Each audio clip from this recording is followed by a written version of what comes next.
Mathieu, je pense qu'on va pouvoir démarrer. Nos intervenants sont présents, Stéphane et Rita. Écoutez, bonjour à tous. On va démarrer donc ce webinaire sur la foodtech en Europe.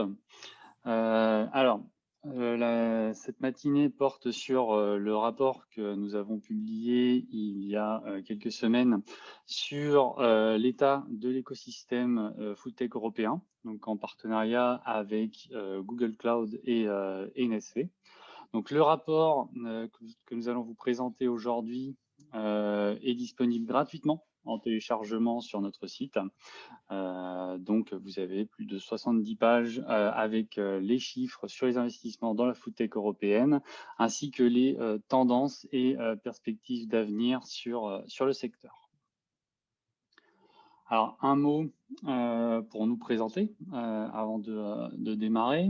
Nous sommes Mathieu et Jérémy. Nous sommes entrepreneurs dans la foodtech depuis un peu plus de 10 ans maintenant. Nous avons créé, suite à nos études, une des premières startups foodtech du secteur en France. Et après l'avoir revendu il y a maintenant 4 ans, nous avons créé Digital Food Lab et accompagnons aujourd'hui également différents entrepreneurs dans leur parcours en tant que mentor ou business angel. Pour Digital Food Lab, donc Digital Food Lab, c'est un cabinet de conseil spécialisé en stratégie de long terme. Notre rôle, c'est d'anticiper le futur de l'alimentation pour aider nos clients à rester ou devenir les leaders de demain dans leur secteur. Donc, nous étudions et analysons les différents signaux envoyés par les startups et les investissements qui représentent des innovations de rupture dans certains secteurs clés afin d'anticiper le futur donc des différents segments de l'agroalimentaire. Nous travaillons à la fois avec les startups, PME et grands comptes sur toute la chaîne de valeur, de l'agriculture jusqu'à la distribution, en passant par les industriels. Pour cette matinée, alors le webinaire va se dérouler en 2 temps. Dans un premier temps, Mathieu va nous faire donc le bilan du rapport sur la foodtech européenne, donc une grosse vingtaine de minutes, suivi de questions-réponses. Et ensuite, nous passerons sur des échanges sur le rôle des grands groupes par rapport à la foodtech et à la transformation numérique. Donc, nous aurons pour cela Rita Chabi de Nestlé et Stéphane Godard de Google Cloud qui vont discuter de ces sujets avec nous. Et ce sera également suivi d'un temps de questions-réponses. Vous pouvez poser vos questions directement à nos intervenants. Alors, je vous conseille d'utiliser l'outil Q&A et non pas le chat. C'est plus simple pour nous pour gérer les différentes questions et vous-même vous répondre directement par écrit si nécessaire. Voilà pour les quelques consignes et donc je vais pouvoir donner la parole à Mathieu qui va vous présenter donc la foodtech en Europe en 2021. Oui. Mathieu. Bonjour à tous, merci d'être là aujourd'hui. On est une petite centaine donc merci de votre intérêt pour ce sujet, cet écosystème de la foodtech. Donc comme Jérémy l'a dit, je vais prendre une vingtaine de minutes pour vous présenter les conclusions et puis même aller un peu au-delà des conclusions de notre rapport sur la foodtech. Et puis on aura ensuite une dizaine de minutes de questions-réponses. Donc, n'hésitez pas à les poser dans l'outil Q&A. Donc, première étape, faire un état des lieux sur la foodtech en Europe. Donc, première étape obligée, évidemment, commencer à regarder les investissements eux-mêmes. Donc, qu'est-ce qu'on voit? On voit que depuis 2014, les investissements ont évidemment explosé dans la foodtech en Europe. Avec, en 2020, on projette un montant d'investissement égal à ce que l'on avait en 2019. Donc, la question qu'on peut se poser, c'est est-ce que c'est une bonne ou est-ce que c'est une mauvaise nouvelle? Alors, évidemment, c'est une très bonne nouvelle de maintenir les investissements à un niveau record dans ce que certains appellent la pire crise depuis 1929. Donc, en effet, on avait déjà 2,7 milliards en 2019, ce qui est un montant absolument incroyable par rapport à ce qu'il y avait avant investi dans les startups foodtech européennes. Donc, avoir le même montant en 2020 est a priori une bonne nouvelle. Mais si on regarde l'autre côté, ou le verre à moitié vide, à l'échelle mondiale, les investissements, eux, ont augmenté de 30%. Donc, l'Europe, qui était déjà un petit acteur, entre 15 et 16% des investissements par an, devient un tout petit acteur à moins de 12%. Mais on préférera se concentrer sur quelque chose de positif, c'est qu'en Europe, les investissements en fait, sur l'année n'ont pas été linéaires. Il y a eu un énorme arrêt sur les mois des premiers confinements et une accélération très notable à partir de septembre. Et en fait, cet acquis un peu de croissance, on le retrouve sur le premier trimestre et on a des investissements qui dépassent les 2 milliards d'euros investis sur le premier trimestre 2021 dans les startups foodtech européennes. Donc peut-être que la foodtech européenne en 2021 croîtra de façon beaucoup plus importante que ce à quoi on pourrait s'attendre. Deuxième sujet, quand on regarde les chiffres, c'est de se poser la question de là où les investissements ont lieu en termes de maturité. Et quelque chose qui est très notable, ce que vous avez en gris sur ce graphique, c'est la répartition des investissements par maturité en 2019 et en bleu foncé en 2020. Seed, c'est des startups qui laissent aux alentours de 500 000 à 1 million d'euros. Serie A, quand on lève le tour d'après entre 1 et 5 millions, etc. etc. Normalement, justement, entre 1 et 5 millions, c'est plutôt la norme. Mais ce que l'on voit, quelque chose de très nouveau, c'est des startups qui lèvent très tôt, donc dès leur série A, des montants très conséquents. Et cette année, les investissements étaient vraiment portés par ces séries A, ce qui n'est pas naturel dans un écosystème mature, ce qui montre en fait qu'il y a un dynamisme assez incroyable avec des startups jeunes qui lèvent beaucoup, alors qu'avant, on était dans un écosystème naturellement dominé par des acteurs comme Glovo, Deliveroo, etc., qui levaient le plus d'argent. Donc, très bonne nouvelle aussi sur ce point-là. En effet, ça veut dire qu'il y a un renouvellement de l'écosystème et que, deuxièmement, on a des investisseurs qui prennent de plus en plus de risques dans des startups jeunes. Et ça, c'est vraiment quelque chose de nouveau et de très notable en Europe. Troisième point qu'on a fait ressortir de ce rapport et qu'on trouve particulièrement intéressant, c'est cette notion de troisième génération que l'on voit arriver dans la foodtech européenne. On peut en effet, en regardant les investissements, et donc pas forcément en essayant de regrouper ces startups par catégorie ou par âge, et distinguer trois groupes assez distinctifs. Le premier, concentré sur la livraison, le deuxième sur la livraison de plats et de courses au quotidien, mais aussi de nouveaux ingrédients, et une troisième génération dont on va parler plus en détail, qui est vraiment sur le futur de l'alimentation. Cette première génération, c'est les startups qu'on connaît tous, quasiment toutes de nom en fait, parce qu'elles sont là depuis des années, que ce sont devenus des noms très connus.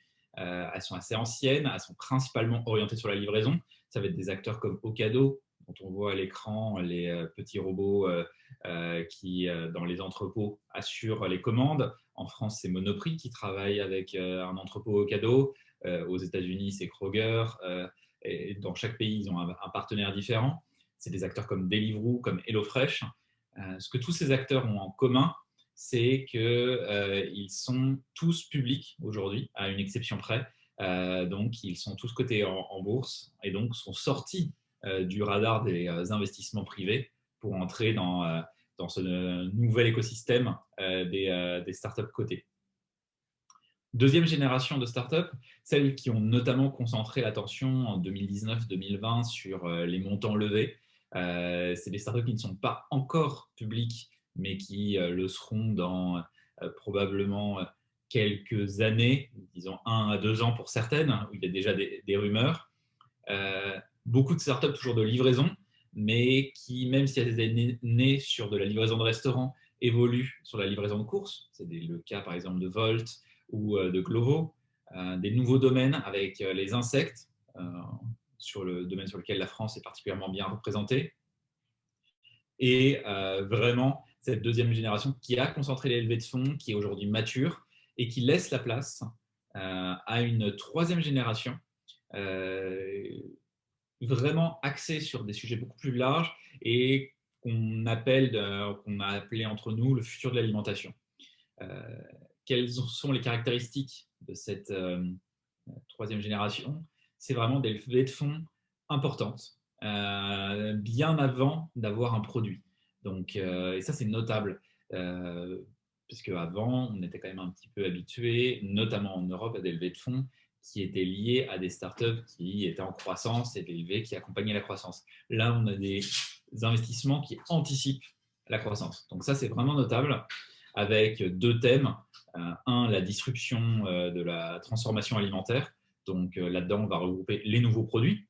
On a l'exemple de protéines végétales, mais aussi les protéines d'agriculture cellulaire, et aussi tout ce qui est cloud kitchen, donc toute la chaîne de transformation. Et deuxième thème, la disruption des courses, que ce soit en B2C, ce qu'on voit en ce moment avec les dark stores, les nouveaux systèmes de livraison de courses, mais aussi en B2B, donc avec des acteurs comme Choco, etc., qui disruptent les marketplaces. Plus largement, si on regarde les domaines dans lesquels l'argent a été investi en 2020 et dans les années précédentes, on voit que l'Europe était très notablement dominée par un écosystème de la livraison, avec des ratios entre 60 à 80% des investissements qui étaient faits dans ces startups, notamment livraison de plats. Et c'est un vrai changement en 2020 d'avoir une stagnation et donc des niveaux d'investissement assez élevés, mais quand même une répartition différente avec beaucoup plus de place à l'agriculture, notamment dans les insectes, avec beaucoup plus de place au food service, et là ça va être principalement les cloud kitchen, et une croissance qu'on attendait vraiment en Europe sur ce sujet food science, c'est-à-dire les produits transformés.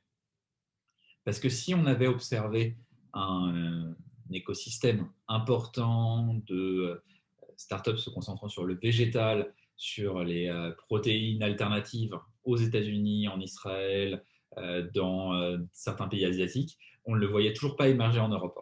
Là, on voit vraiment ces investissements prendre le relais, peut-être avec un peu plus d'un an de retard, mais en tout cas qui accélère significativement en Europe.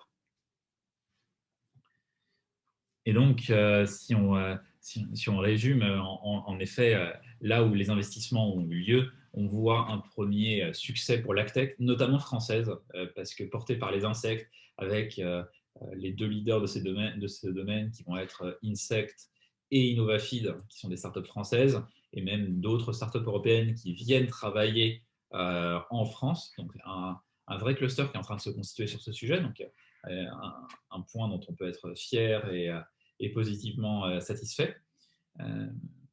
Le succès sur la transformation vraiment porté par les Cloud Kitchen, et encore une fois, on verra l'exemple tout à l'heure, mais porté quasiment par une seule startup et une seule levée de fonds. Donc, c'est aussi le biais d'un écosystème. Là, par exemple, on parlait de 2,7 milliards, une seule levée de 250 millions, évidemment, prend une proportion importante dans cet écosystème. Et globalement, une mauvaise année pour la livraison, mais en fait, qu'on peut vraiment analyser comme une transition entre un paradigme précédent de la livraison de plats de restaurant et une concentration maintenant quasiment à 100% vers la livraison de courses. Et vraiment, cette bascule en 2020 avec les dernières startups, notamment des niveaux de livraison de restaurants qui passent du côté des sociétés cotées, et puis celles qui sont encore sur le marché, Glovo, Volt, qui transitionnent vers les courses, et des nouvelles qui se créent.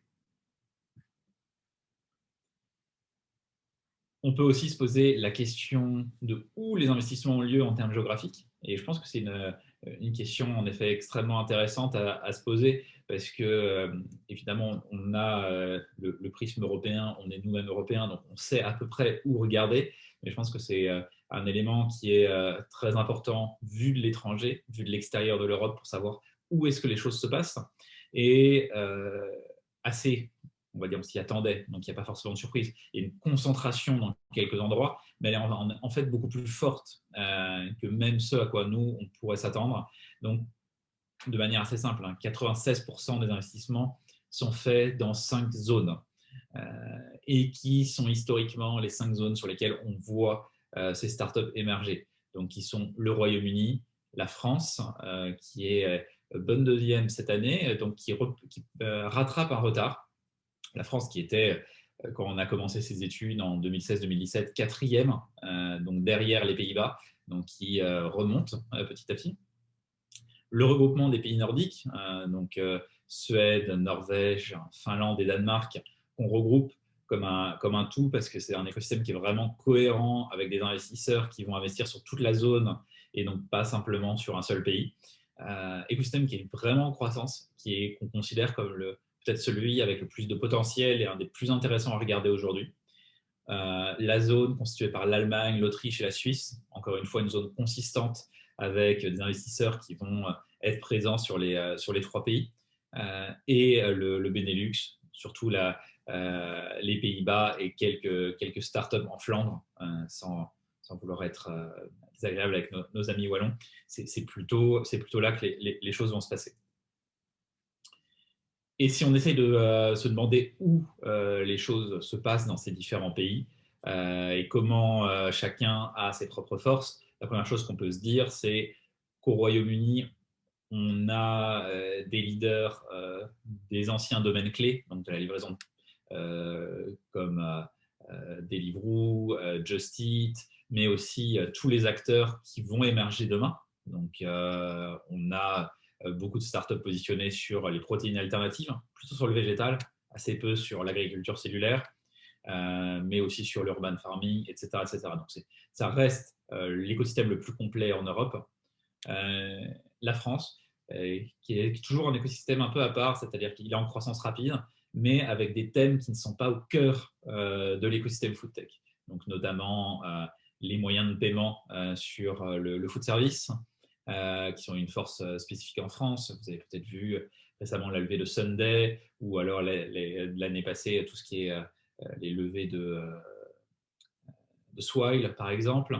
Et puis aussi tout ce qui est autour des insectes, qui sont un sujet excitant, intéressant, mais qui, en dehors des startups françaises qui le portent, n'est pas forcément au cœur de cet écosystème des protéines alternatives. Donc, toujours un peu en décalage. L'écosystème Allemagne, Suisse, Autriche, avec vraiment une transition qui a été un peu longue entre des startups de première génération qui sont un peu anciennes et maintenant, depuis 2020, l'émergence d'acteurs extrêmement intéressants qui sont parmi les potentiels licornes de demain. Et dans les Nordiques, un focus très fort auquel on pourrait s'attendre d'une certaine manière, comme a priori, sur tout ce qui est sustainable et nouvelles protéines. Et enfin, le petit écosystème des Pays-Bas et du nord de la Belgique avec des startups très fortes malgré un petit écosystème. Donc, c'est très notable, c'est un écosystème qui est vraiment porté par quelques startups clés, mais qui est quand même diversifié, qui a un potentiel. Et on met à part, comme vous pouvez le voir sur ce mapping, l'Espagne qui est vraiment One Startup Nation avec uniquement ou quasi uniquement Glovo. Donc, c'est pour ça qu'on ne le met pas dans ce classement des hubs. Et du coup, vous l'avez à l'écran, ça vous montre en fait cette concentration dans un peu un ovale entre Paris et Helsinki, en passant par Londres et Berlin, de ce qu'est ce hub d'innovation food tech en Europe, là où les choses se passent. Et donc, avec vraiment au milieu, et c'est d'ailleurs pour ça qu'on les classe vraiment comme clés, les Pays-Bas, qui est un peu le lieu de recherche et aussi industriel clé sur ces thématiques. Dernière question sur ce bilan, sur cet état des lieux, c'est comment aller plus loin en Europe. Alors là, c'est une analyse et des propositions. Analyse sur les faiblesses de l'écosystème européen. Premier point, on voit une faiblesse dans les startups européennes, notamment de produits, à passer les frontières européennes entre elles. C'est très difficile pour un produit français d'émerger en Allemagne et réciproquement.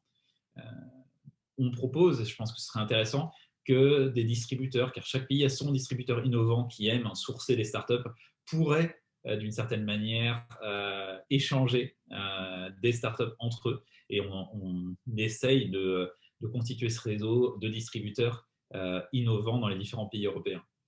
Un deuxième enjeu, c'est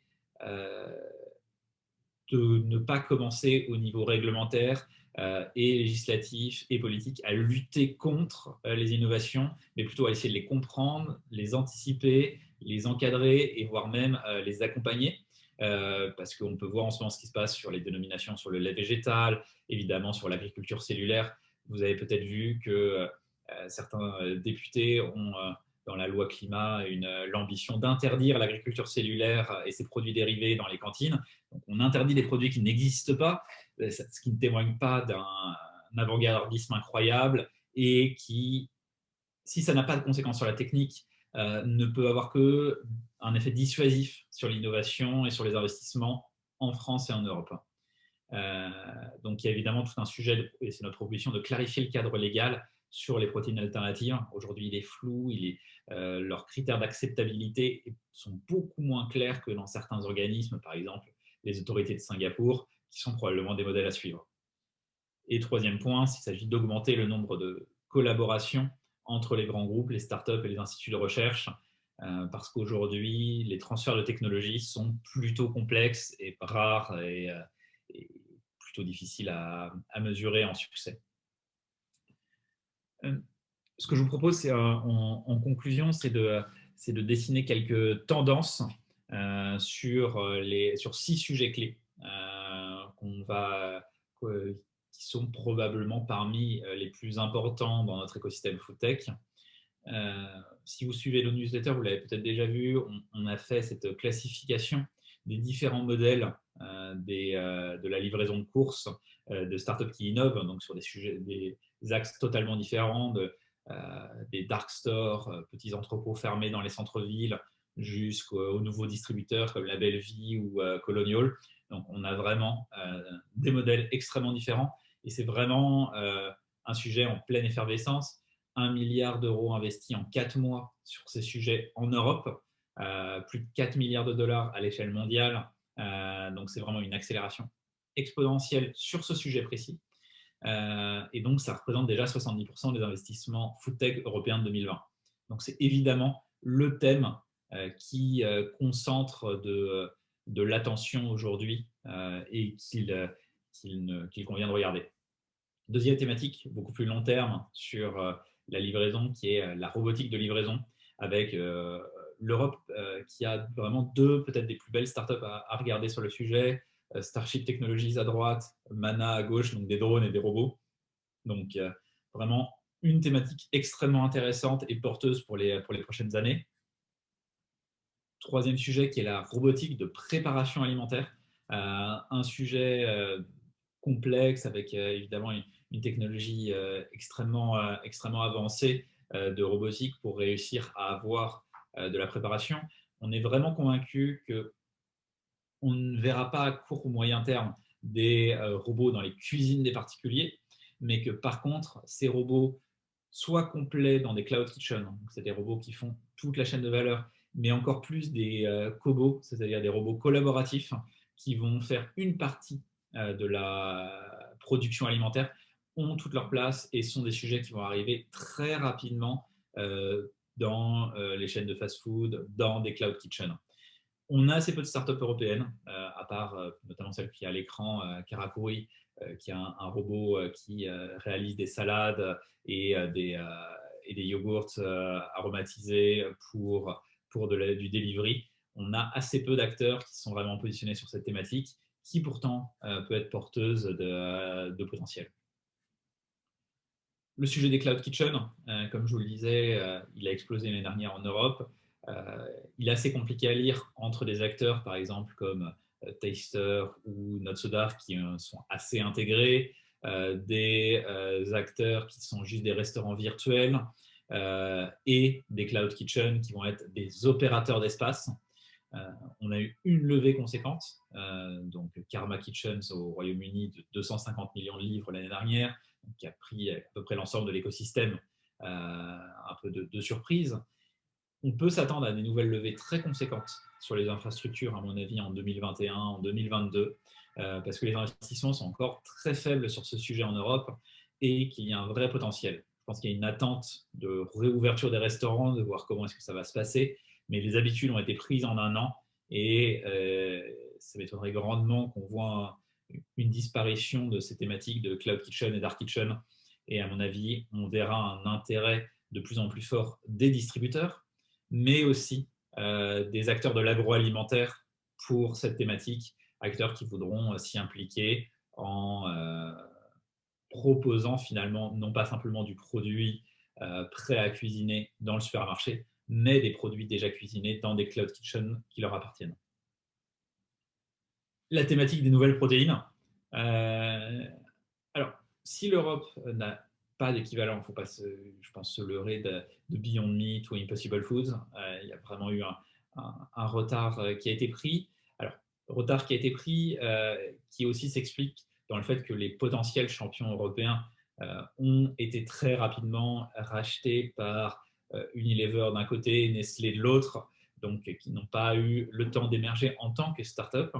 Mais on a par contre sur toutes les technologies suivantes, et c'est probablement un biais européen de ne pas le mettre assez en avant, on a potentiellement les startups les plus intéressantes sur les 4 types de protéines alternatives dont on parle le plus aujourd'hui, qui vont être par exemple la transformation de carbone, dioxyde de carbone en protéines. Vous avez à l'écran une photo d'un réacteur de Solar Foods en Finlande, mais aussi Mozamite, créé par la personne qui a créé le premier steak d'agriculture cellulaire. Donc, on a ces créateurs et ces personnes qui étaient à la pointe de la technologie qui créent leur start-up en Europe. On a aussi des acteurs qui travaillent sur la fermentation de précision, la protein brewery. On a Insect, Innovafeed sur les insectes. Donc, on a vraiment des startups extrêmement bien positionnées en Europe sur toutes ces thématiques de protéines alternatives, de moyen, de long, voire de très long terme pour d'autres sujets. Et enfin, dernier point, l'urban farming, donc avec cette idée de rapprocher la production du consommateur, avec, je pense, la conviction liée à la pandémie qu'il y a un besoin de maîtriser la production, d'avoir de la production dans les centres-villes, avec, et en Europe, la représentation de tous les modèles, des modèles centralisés, comme Jungle en France et au Portugal, décentralisés, InFarm, des modèles intégrés, donc qui maîtrisent toute leur chaîne technologique, c'est un peu le cas d'InFarm, ou des modèles ouverts qui reposent sur d'autres briques technologiques, par exemple IGS, qui est vraiment une brique technologique que d'autres peuvent utiliser pour bâtir leur ferme urbaine. Donc tous ces modèles sont présents et laissent présager aussi de la croissance de cet écosystème en Europe. Et en conclusion, et ce sera le dernier point avant les questions que vous pourriez avoir, c'est pourquoi se concentrer sur l'Europe, pourquoi s'intéresser à la food tech. Peut-être sur ce premier point, pourquoi s'intéresser à la food tech. Notre première conviction, c'est que la disruption food tech n'a toujours pas eu lieu. On commence à voir les prémices de changement d'habitude, d'adoption de plus en plus rapide de nouvelles habitudes, notamment sur le végétal, sur les protéines alternatives, sur la transformation des modèles de livraison, d'accès aux produits alimentaires, mais on en est toujours au début et évidemment, on est face à une accélération incroyable. Évidemment, on s'intéresse à la food tech parce que le modèle alimentaire actuel n'est pas soutenable, du moins par rapport à des objectifs environnementaux ou sociaux d'ailleurs, et voire même d'ailleurs de santé. Donc, ce qui nous intéresse, c'est évidemment de regarder l'innovation qui répond à ces enjeux-là. Et beaucoup de startups dans les protéines, dans l'urban farming, dans la traçabilité répondent à tous ces enjeux. On s'intéresse à l'Europe parce que il y a une impression de retard. Je vous disais 12% des investissements, une plus faible part des startups européennes dans l'écosystème mondial, alors que l'Europe a tout ce qu'elle pourrait désirer en termes de talent, de culture sur le sujet, de moyens financiers et de technologie pour être non pas un follower ou un fast follower, mais vraiment le leader de cette révolution food tech. Et puis, le dernier point, c'est évidemment par rapport à tous ces géants industriels qui constituent un tissu économique, d'emploi et d'influence extrêmement important pour l'Europe. Il y a la conviction qu'il est beaucoup plus facile de collaborer avec des startups qui sont à la proximité, qui sont à la porte de ces grands groupes, qui sont localisés en Europe, que de collaborer avec des startups à l'autre bout de la planète, d'où l'importance pour ces acteurs, et je pense qu'ils en prennent conscience aujourd'hui, on pourra en discuter tout à l'heure, de travailler et de stimuler cet écosystème en Europe. Donc voilà, très schématiquement, les 4 raisons pour lesquelles on est toujours plus convaincu qu'il est pertinent de s'intéresser à la food tech et notamment à la food tech en Europe. Je vous remercie pour votre attention et on va voir ensemble avec Jérémy si vous avez des questions. Merci Mathieu pour cette présentation. Alors, les premières questions sont arrivées pendant que tu parlais. Alors, sur les pays, comparaison entre les pays, d'une part, pourquoi est-ce que l'Italie est absente des différents hubs qu'on a pu identifier?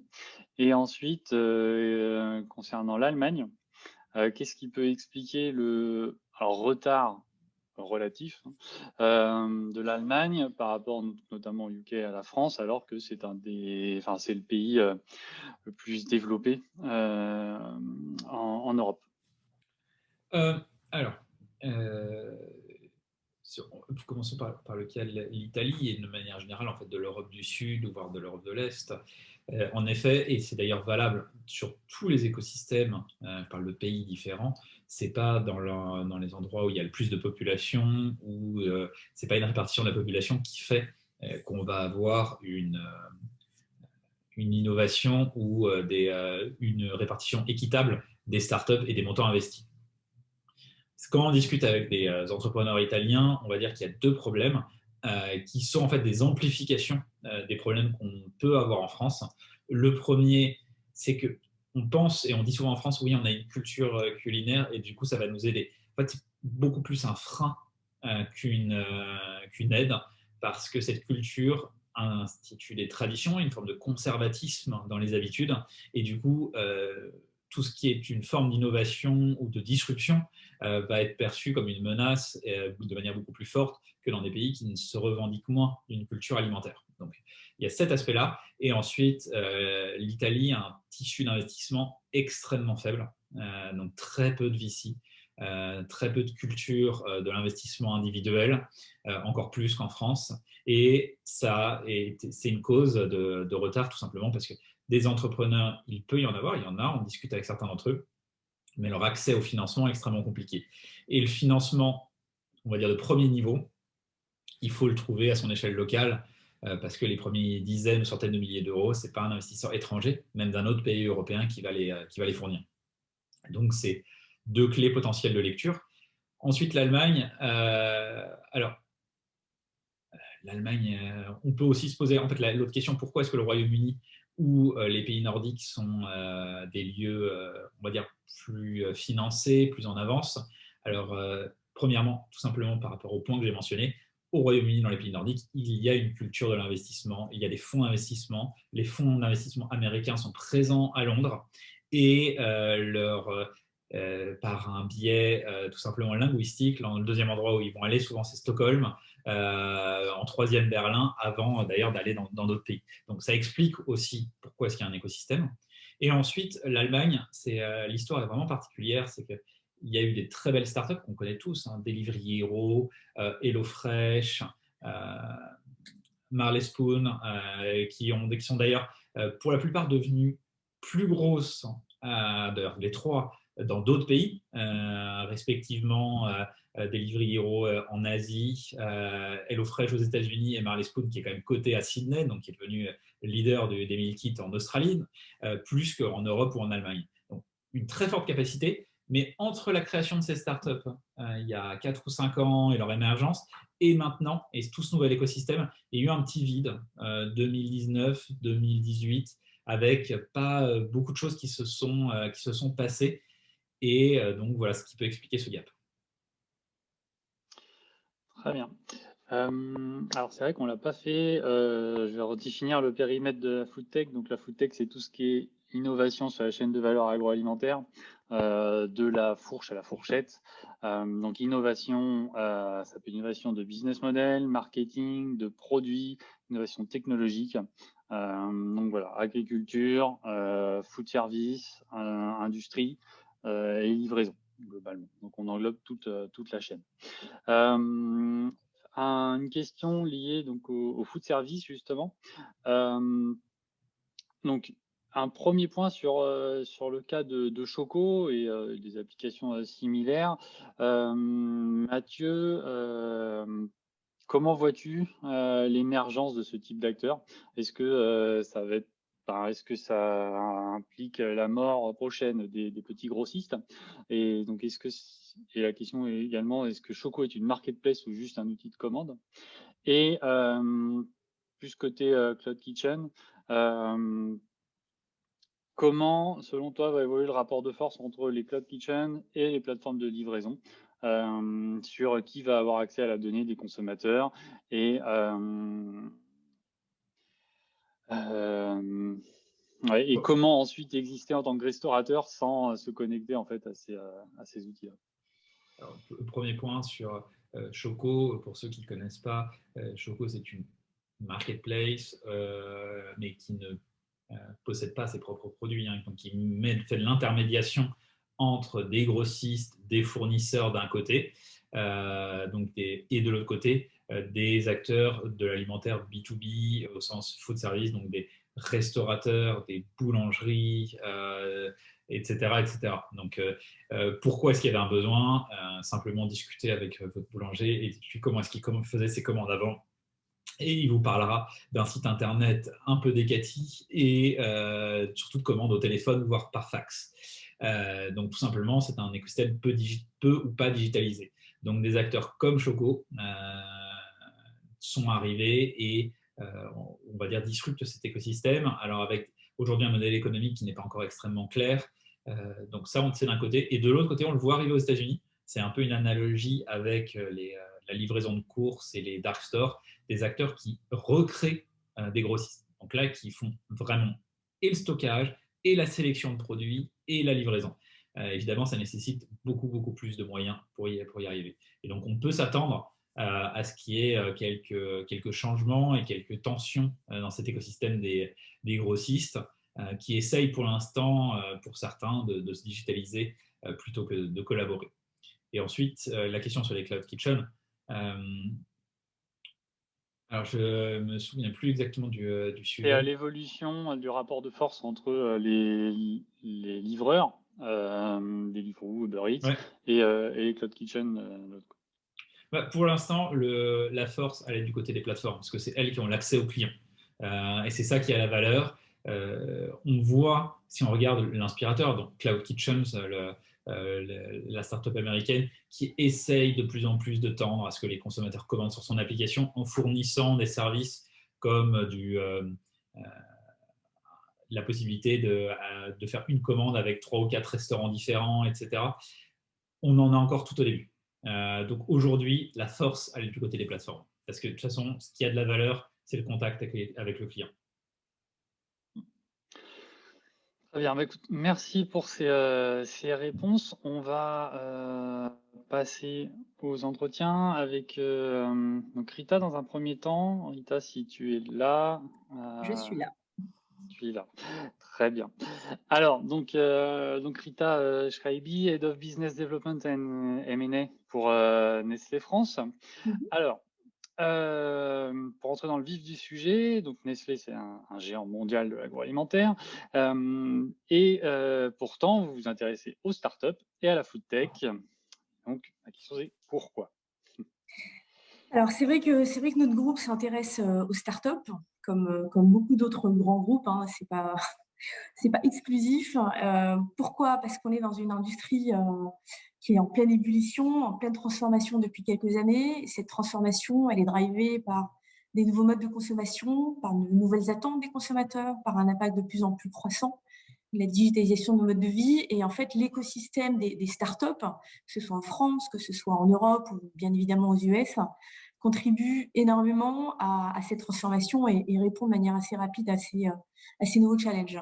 Donc en fait, si on s'intéresse à l'écosystème des startups, c'est pour plusieurs raisons. C'est un, parce que ça nous permet d'identifier et de comprendre les évolutions de marché, parce que les startups donnent bien le pouls des tendances futures.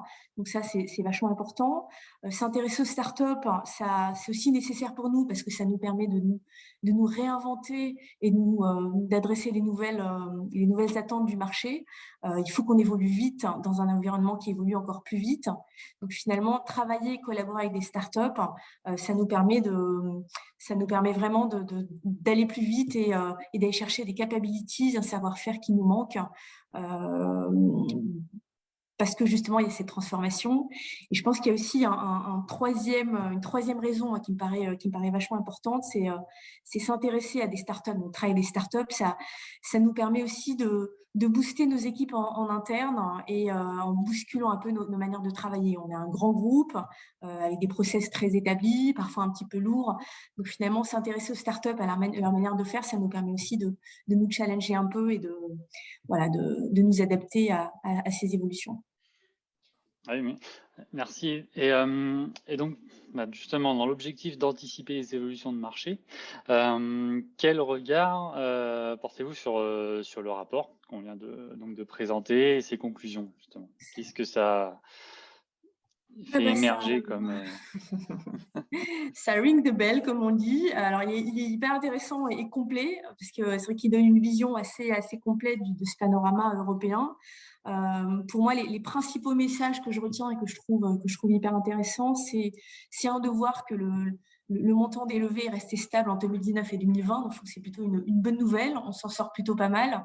Avec la mauvaise nouvelle qui est qu'on évolue en Europe moins vite que dans d'autres pays, avec où les investissements ont augmenté, mais je trouve qu'on s'en tire quand même plutôt pas mal. Je trouve que c'est intéressant aussi de voir le message que vous avez passé, qui est que les investisseurs aujourd'hui prennent de plus en plus de risques à investir dans des sociétés plus jeunes, moins matures qu'ils ne le faisaient il y a quelques années. Et je trouve ça très bien pour l'écosystème food tech. Ça veut dire que les sociétés auront plus de fonds, donc ça va contribuer à accélérer leur développement. Donc on va voir émerger de nouvelles choses. Et de manière plus globale, je trouve que le rapport confirme les tendances et les transformations qu'on vit et qu'on voit nous chez Nestlé. Clairement, alors le succès du plant-based, c'est une évidence, plant-based et protéines alternatives. L'essor de tout ce qui est livraison et plus ce qu'on appelle nous le direct to consumer, c'est vraiment une tendance aujourd'hui de fond. Et ce que je trouve intéressant aussi, c'est l'intérêt croissant pour les insectes, qui reste un peu une niche, mais je pense qu'il y a pas mal de choses qui vont se passer dans ce domaine-là. Justement, et en parlant donc de l'intérêt pour le direct to consumer, récemment Nestlé a réalisé plusieurs acquisitions, donc notamment au Royaume-Uni avec Mindful Chef, donc qui est un opérateur de panier repas qui fait du D2C. Et est-ce que ça fait partie de la stratégie du groupe justement d'acquérir des nouveaux business une fois qu'ils ont été validés en fait par des entrepreneurs? Alors effectivement, tu donnes l'exemple des acquisitions au UK. Donc il y a eu Mindful Chef cette année, donc qui fait de la livraison de box, de paniers repas et aussi de produits, de plats surgelés. Il y a aussi eu, juste après Mindful Chef, on a fait l'acquisition d'une petite société qui s'appelle Simply Cook au UK, qui fait de la livraison de kits, de recettes avec des mélanges d'épices et d'aide à la cuisine. Donc clairement, on va dans du direct to consumer. Parce que on y croit et c'est aujourd'hui un axe stratégique pour le groupe. Alors oui, c'est important pour nous d'investir dans des sociétés qui ont prouvé leur capacité à se développer. Donc ça, c'est vraiment important. Il faut qu'elles présentent un vrai avantage concurrentiel par rapport aux acteurs du marché. Et les critères qu'on va vraiment regarder quand on s'intéresse à des startups, Donc, il faut qu'elles aient une taille minimum. On ne va pas pouvoir investir dans des toutes petites sociétés compte tenu de la taille du groupe. Mais il faut clairement qu'il y ait alors plusieurs critères qui soient respectés. C'est un business model qui soit robuste. Et c'était le cas là, des dernières acquisitions que j'ai mentionnées. Il y a une dimension marque qui est importante. Il faut qu'il y ait une marque, même si elle n'est pas forte parce qu'on est sur des startups, mais qui soit prometteuse. Donc, on croit au potentiel de la marque. Évidemment, la dimension managériale, il faut que l'équipe soit convaincante et solide. Donc ça, c'est vraiment des critères clés qui nous permettent de prendre moins de risques et de bâtir une relation durable et profitable avec les startups.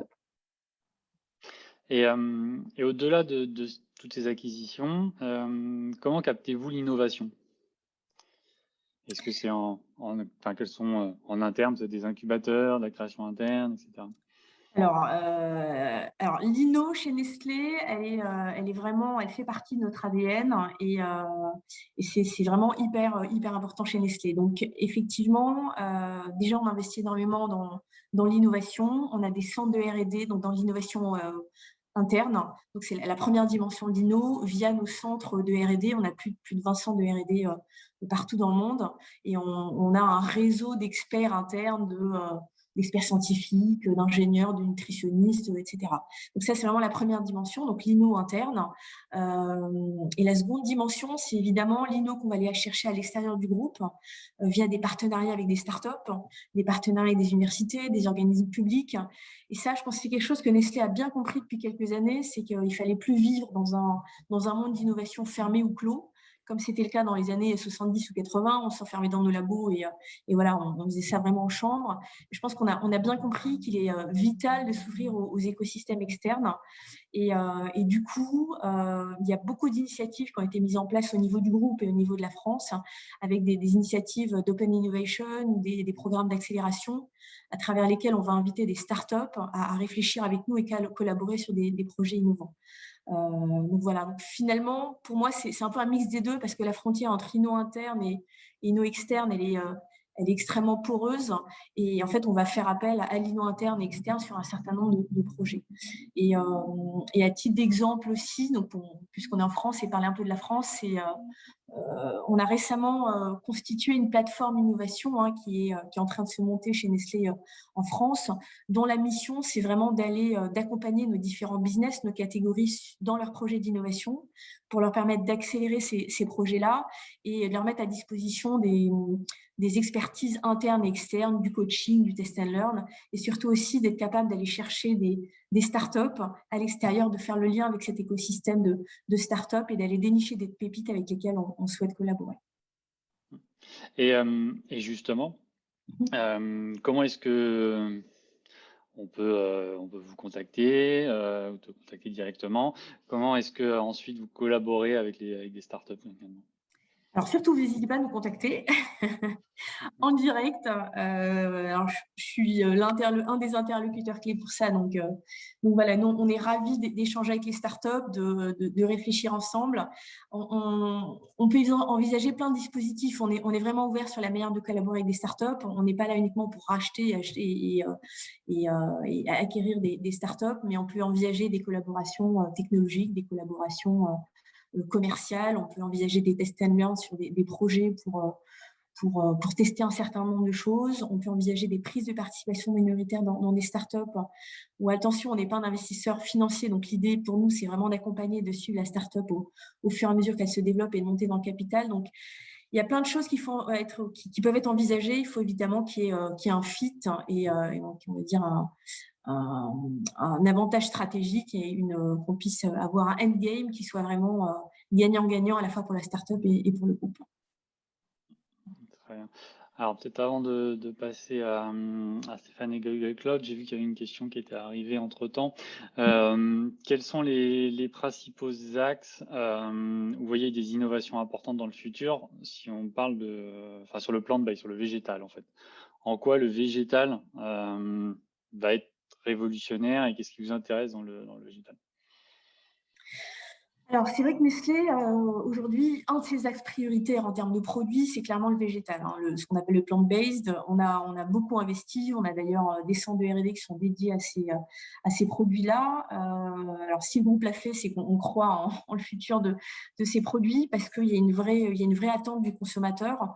Aujourd'hui, il y a on va dire un switch de consommation des produits animaux vers le végétal, pas forcément parce qu'on est vegan ou végétarien, mais parce qu'on veut voilà, on veut diversifier la manière de se nourrir. Donc, je pense qu'il y a encore, il y a beaucoup de choses qui se passent, mais on n'est pas encore arrivé au bout de ce segment-là et les choses vont continuer à évoluer de manière assez significative. Ok. Écoute Rita, merci pour ces réponses à mes différentes questions. Et si donc pour les spectateurs, vous avez d'autres questions, n'hésitez pas à les poser dans l'outil de Q&A.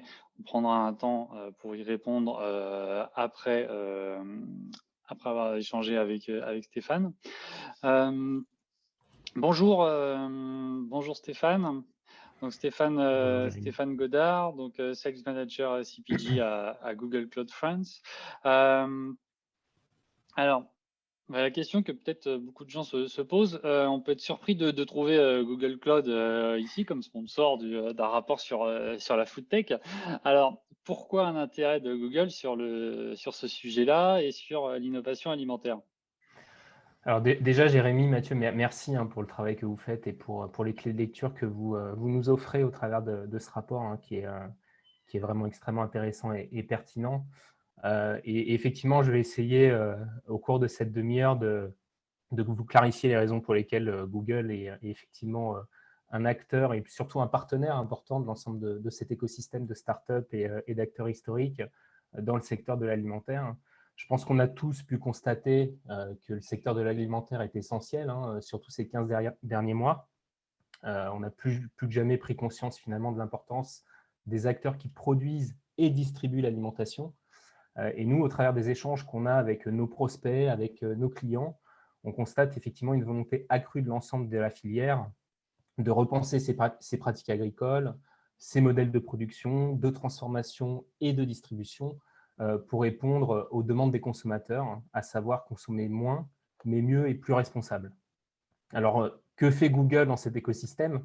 Alors, Google est un acteur et un partenaire de la transformation. Notre mission, elle consiste justement à accélérer la capacité des innovations à se transformer et à réinventer leur activité grâce notamment à l'innovation basée sur la donnée.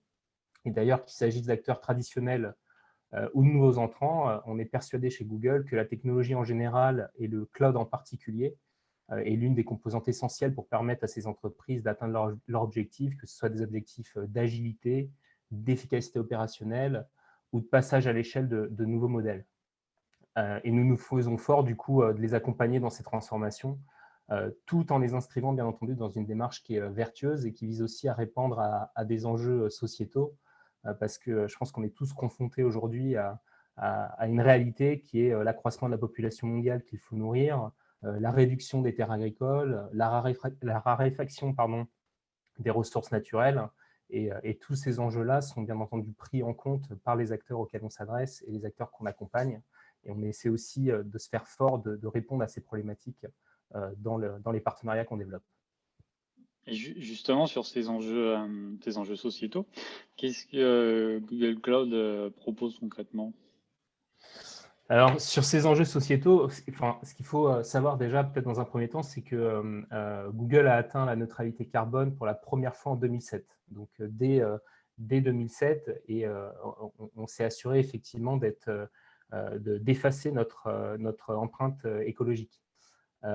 Et depuis 2017, on a acheté suffisamment d'énergie solaire et éolienne pour couvrir 100% de notre consommation mondiale d'électricité, y compris sur notre activité Google Cloud.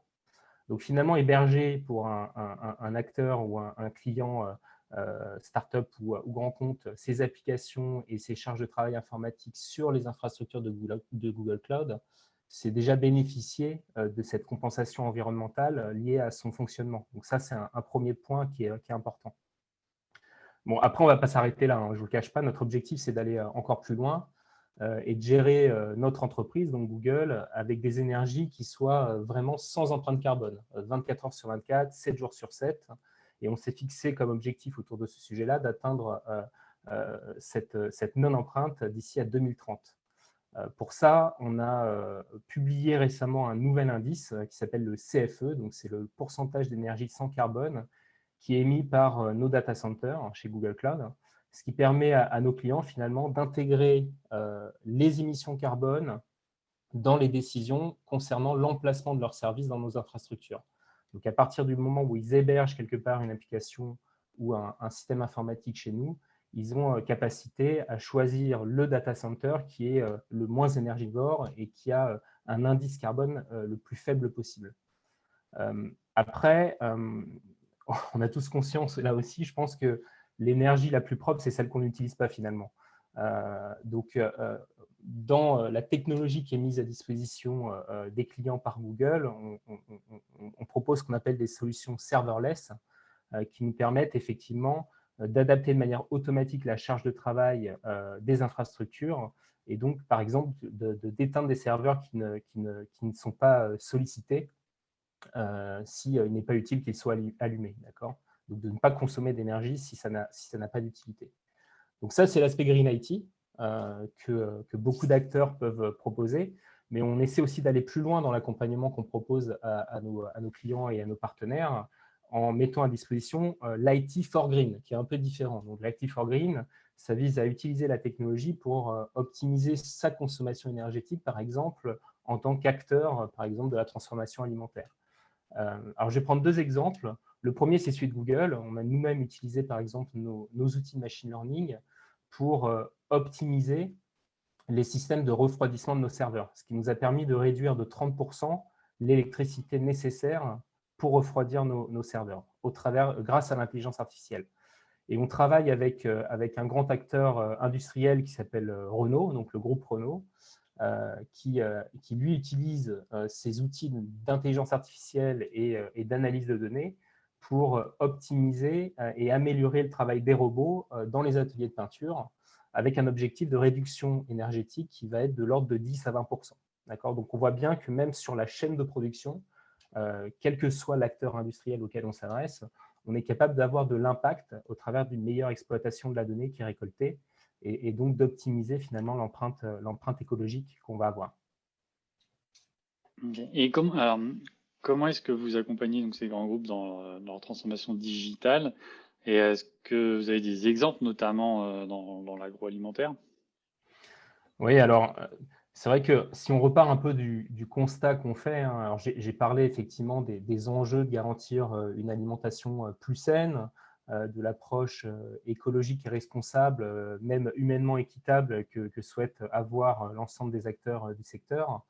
Mais il y a bien d'autres défis. On s'aperçoit, et c'était mentionné précédemment, qu'il y a quand même des enjeux qui sont liés à l'augmentation du rendement en termes de production pour pouvoir nourrir cette population qui est croissante, à l'efficacité opérationnelle pour effectivement gagner en agilité aussi, pour pouvoir pérenniser ces parts de marché face à une concurrence qui est accrue, mais aussi pour répondre à une demande croissante et surtout très volatile. On voit que la demande, elle est protéiforme, elle est volatile, elle va être multicanale, et donc il faut effectivement que les acteurs bénéficient d'une certaine forme d'agilité pour pouvoir répondre à ces nouveaux enjeux.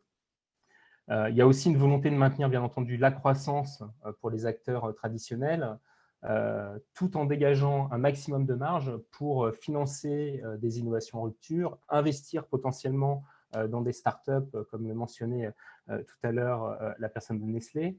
Sur l'ensemble aussi, ces innovations en rupture, elles doivent intervenir sur l'ensemble de la chaîne de valeur de l'acteur auquel on s'adresse.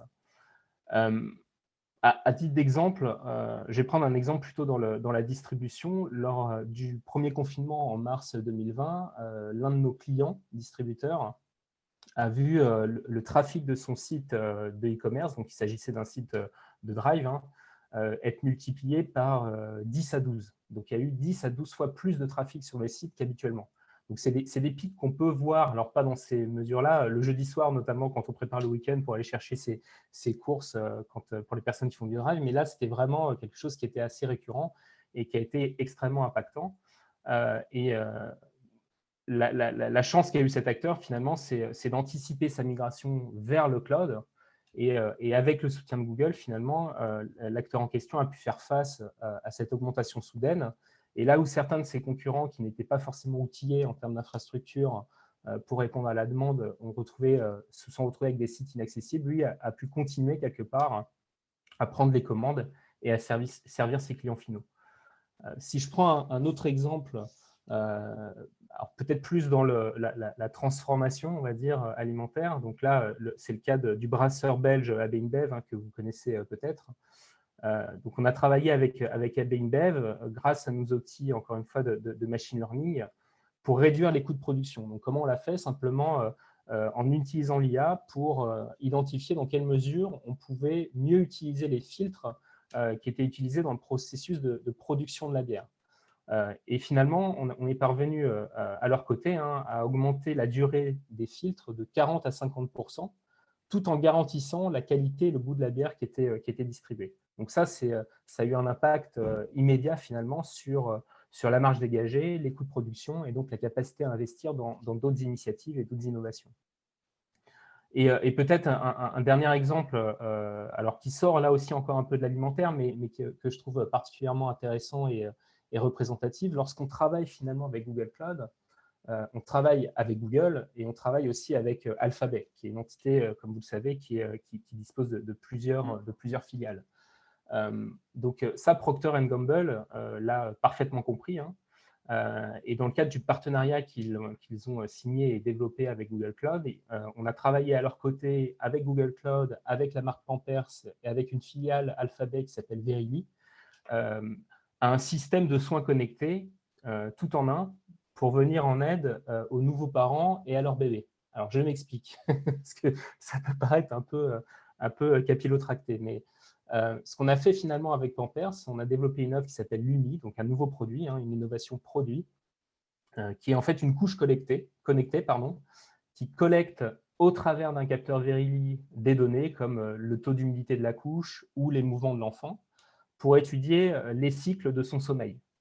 Et sur la base de ça, sur la base de ces informations, on est capable de remonter ces informations de manière transparente et structurée dans une application mobile à destination des parents, ce qui leur permet d'établir des routines de l'enfant et de les accompagner finalement dans la gestion de l'alimentation, dans les soins apportés au nouveau-né, de façon à favoriser son bien-être.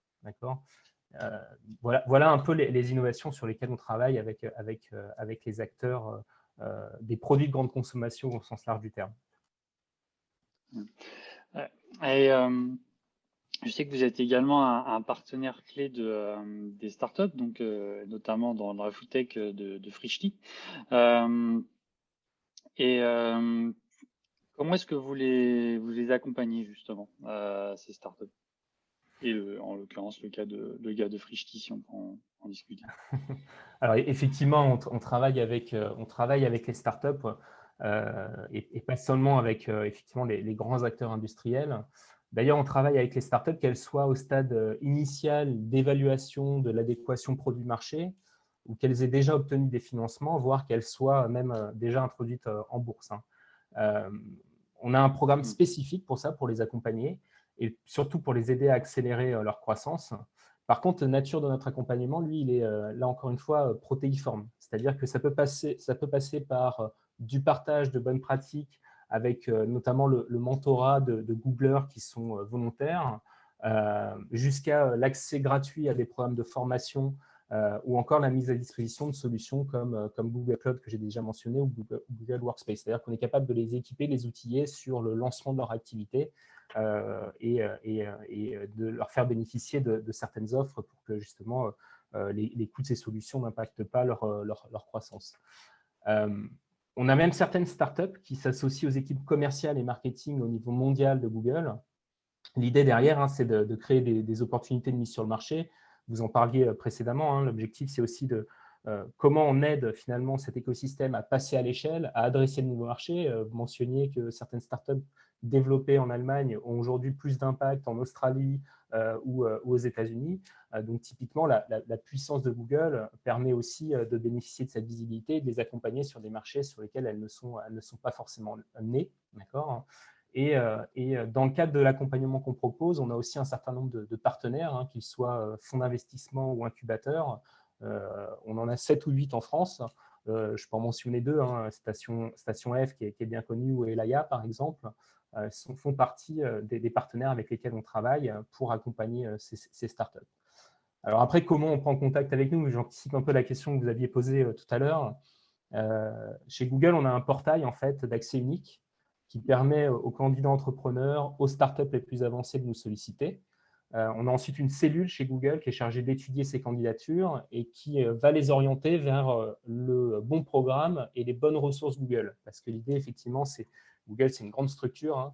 C'est vraiment d'essayer de les orienter au mieux pour pouvoir être certain finalement qu'elle ne se noie pas dans l'organisation Google. Et côté Google Ads, donc une autre entité de Google, on a aussi des programmes.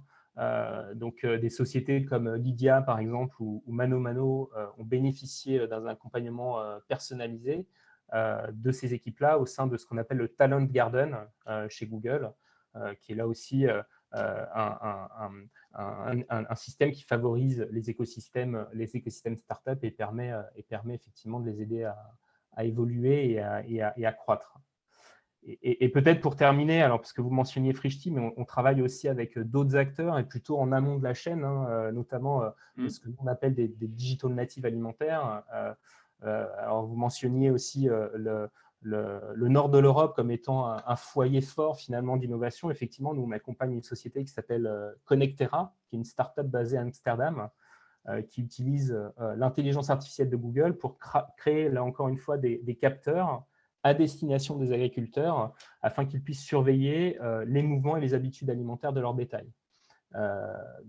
C'est une initiative qui est liée au bien-être animal parce qu'ils sont finalement rendus compte qu'au travers de l'utilisation de leurs solutions, leurs clients à eux constataient une augmentation de 30% de la production laitière dans leur ferme.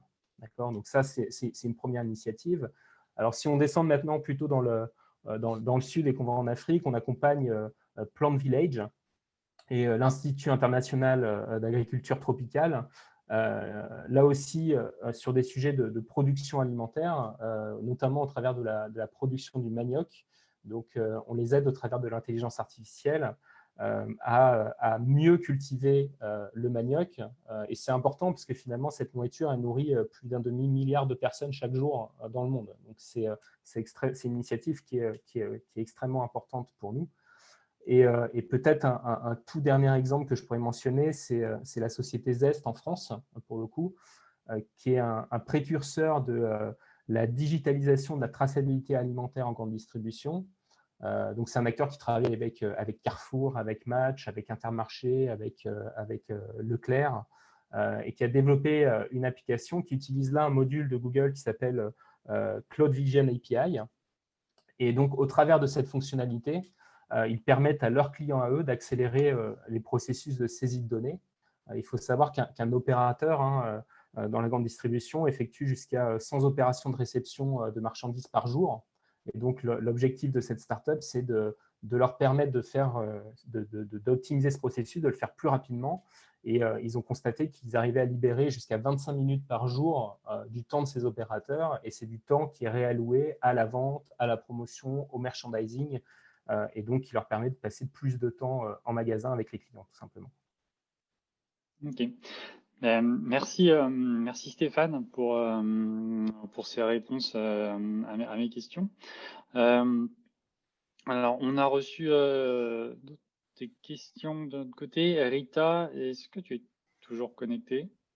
Oui, je suis là. Je sais que tu dois partir en quelques minutes, mais peut-être avoir le temps de répondre à une question qui nous est arrivée. Donc, on a parlé de foodtech, d'alimentation évidemment, et peu du lien avec la santé.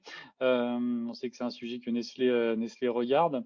Est-ce que l'impact santé sur les produits est un sujet pour vous? Est-ce que vous regardez des startups dans ce secteur? Et également, est-ce que vous vous intéressez au segment du génome et des tests ADN, entre autres? Alors, forcément, le domaine de la santé nous intéresse. On a un business chez Nestlé qui s'appelle Nestlé Health Science, qui est spécialisé dans les compléments alimentaires. On a fait un certain nombre d'acquisitions ces dernières années dans le secteur, surtout aux US. Donc oui, forcément, c'est des choses qu'on regarde. Le sujet que tu évoquais, tout ce qui est génome, etc., alors c'est ce que moi je mets dans ce que j'appelle la nutrition personnalisée. C'est vraiment l'analyse de données individuelles via des prises de sang, des tests ADN, des tests microbiote pour avoir un diagnostic et mieux cibler son alimentation. Est-ce que c'est des choses qu'on regarde? C'est des choses auxquelles on s'intéresse, puisque le domaine de la nutrition personnalisée a été également annoncé par le groupe comme étant un axe intéressant et stratégique pour nous. Okay. Et alors, merci. Une question peut-être pour tous les deux.